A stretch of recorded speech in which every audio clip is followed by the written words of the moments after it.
Goodison Park, July 23, 1966. The roar of 51,000 people faded to a murmur, then to a stunned silence. On the famous old scoreboard, the numbers read like a mistake. North Korea, 3. Portugal, 0. And the clock showed just 25 minutes gone. Portugal's World Cup debut, so full of promise, was collapsing into rubble. Amid the wreckage, one figure in a dark red shirt, number 13 on his back, jogged towards the center circle. His head was up. His eyes were fixed on the ball. He looked like a man who had simply decided the day was not over yet. This was more than just a World Cup quarterfinal, a simple line between going home and writing a page of history. This was the stage for an act of defiance so singular it has never been repeated. In the entire history of the Men's World Cup finals, no team has ever come back from 3 goals down to win a match in normal time. Only this one. It was the day a superstar became a global icon, known forever by a single nickname. The day a game of 11 men became a story about one man's will to run and run and run again. It was a promise that we were about to see willpower with studs on. For Portugal, this was uncharted territory, their very first World Cup.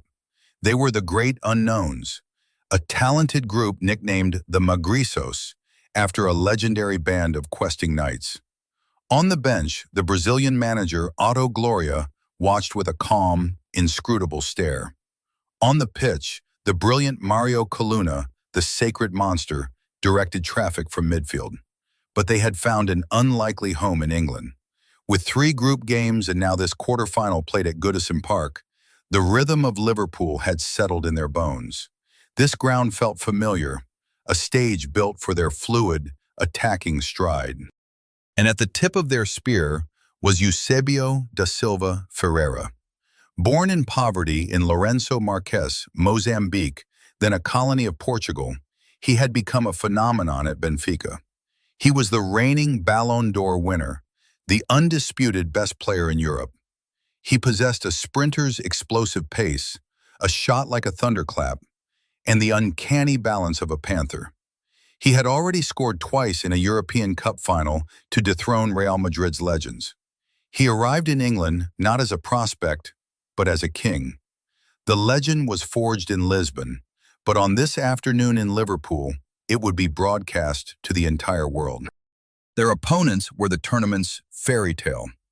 North Korea, the Cholima, named for a mythical winged horse, were the first Asian team ever to reach a World Cup quarterfinal.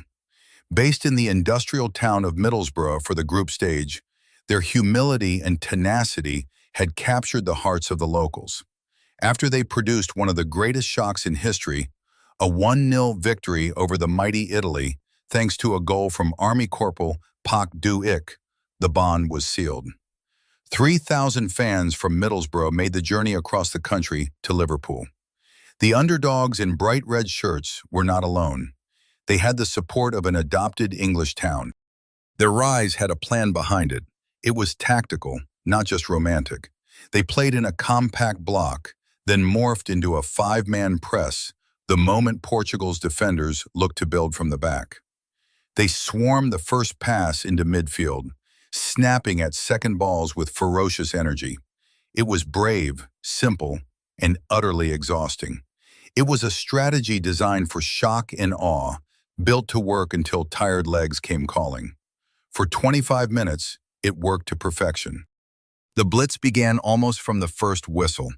Inside 60 seconds, Pak Sung-jin found a yard of space and drilled a low shot past the Portuguese keeper, Jose Pereira. The stadium buzzed with surprise. At 22 minutes, a slick move down the left ended with Lee Dong-woon tapping home. 2-0. 3 minutes later, Yang Sum-kuk met a looping cross to make it 3. Goodison drew in its breath. 3 shots, 3 goals. Portugal staggered, their debut dream turning into a public nightmare. On the touchline, Otto Gloria stood perfectly still. He watched. He waited. When panic taps you on the shoulder, the simplest pass becomes the hardest. Portugal felt it in every touch. Passes bounced off shins. Choices came a beat too late. It was the captain, Mario Coluna, who pulled his teammates close with a look and a calm hand on his shoulder. Breathe, settle, play the easy ball, find a rhythm, get Eusebio running. That was the plan. Slowly, as they began to string two, then three passes together, the crowd found its voice again, gentle at first, then willing them on. Then, the first flicker of life. A quick exchange, a pass slid forward. Eusebio took one touch to set himself, and a second to drill the ball into the net. 1-3. There was no wild celebration, no arms to the sky, no smile. He turned and ran straight into the goal. He scooped the ball from the netting, clutched it to his chest, and sprinted back to the halfway line. He didn't just walk back, he ran, and he barked at his teammates to chase him. This became his ritual. Every time he scored, he did the same thing. Grab the ball, run. Place it on the center spot himself. It was a message sent to his own team, to the opposition, and to the 51,000 watching. It felt like he was personally racing the clock and refusing to lose. The stadium read the signal. The noise lifted. We are not done here. North Korea's players looked the same on the surface, but a tiny seed of doubt had been planted in the English soil. At halftime, Otto Gloria made his move. It wasn't a substitution, it was an instruction.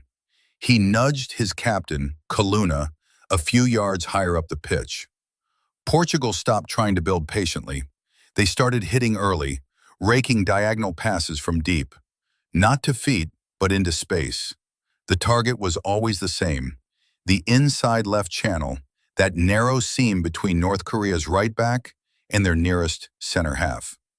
Eusebio was told to attack that strip of grass at full tilt.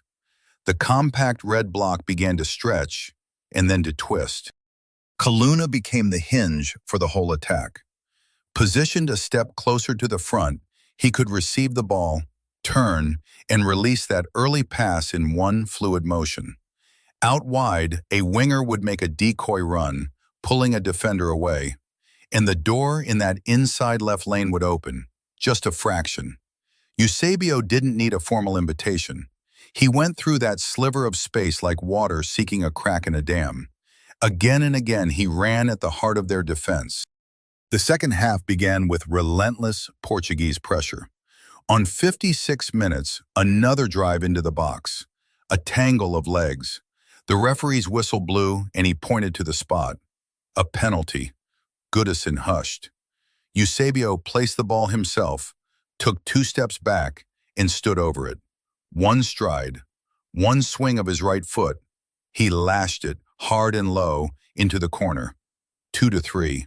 Before the keeper had picked himself up, Eusebio was in the net, grabbing the ball and sprinting for halfway. No style, only purpose. Just 3 minutes later, Portugal hit the lane again. The diagonal pass came early from deep. Eusebio timed his run to perfection, bursting clear of the last man. One stride to steady himself, one thunderous shot to finish. 3-3. The stadium exploded. The sound flipped from hopeful encouragement to roaring belief. Arms flew up in the stands. A comeback that felt impossible was now inevitable. Eusebio barely broke stride. He grabbed the ball. He ran. 5 minutes passed. Eusebio picked up the ball and drove at them again.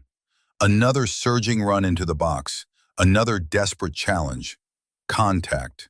The whistle blew again. The hush fell again. He placed the ball in the same small divot on the penalty spot. He looked at the same corner, and he struck the ball with the same undeniable force. 4-3. Portugal now led. He had scored all 4, and still he demanded more from the clock, running to restart the game himself. Pause and think about that swing. 27 minutes, 56, 59, 64, 4 goals from one man in 37 minutes of football. He had single-handedly turned a 3-goal deficit into a 1-goal lead. The match had been a sheer cliff face. Eusebio had climbed it in 4 giant strides. His teammates held the rope, the crowd pulled from below, and the view from the top was 4-3. North Korea did not fold. They kept coming forward, brave to the end. But their early, frantic press had burned too much fuel.